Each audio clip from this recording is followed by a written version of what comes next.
I pulled my hat down firmly over my head as the wind tried desperately to send it flying down the road without me. It was now 1.5 years since my father suddenly passed away. Today was Father's Day. I trekked up the ridge to the place where he often took us as kids. I sat on my ledge and reached into my bag and pulled out the old yellow songbook that we used so many years ago, each page full of memories. Friday nights were rally nights, with our living room crowded full of military guys and couples. We always got to be a part of the singing, my father's baritone voice setting the pitch, hands raised as if leading a great choir, holding occasional notes just to see if you were paying attention. We raised the roof, literally. Tears well up as I think back to my last physical encounter with my father. I jumped out of my sister's car and headed straight across the field. I didn't know where I was going. I didn't care. I felt ambushed by my own family. All I wanted was for someone to care, to listen. But that was asking too much, or so they said. I was almost on the other side of the field when I heard my father calling out to me. "Melanie, where are you going?"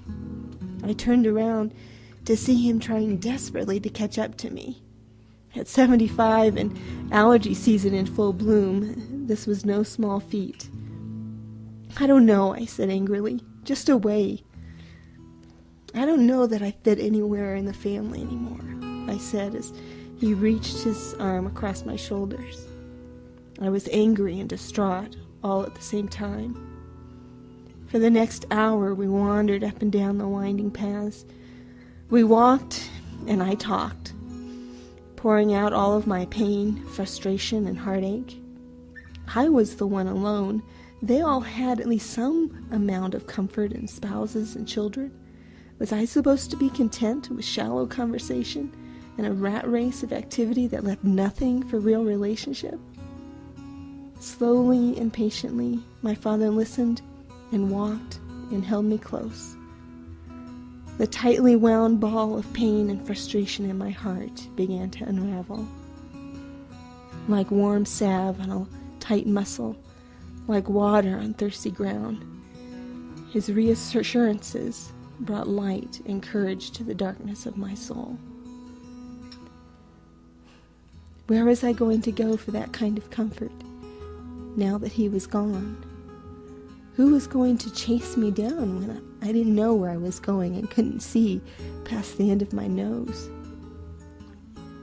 Where would I find the release and assurance I need when the world seemed poised against me?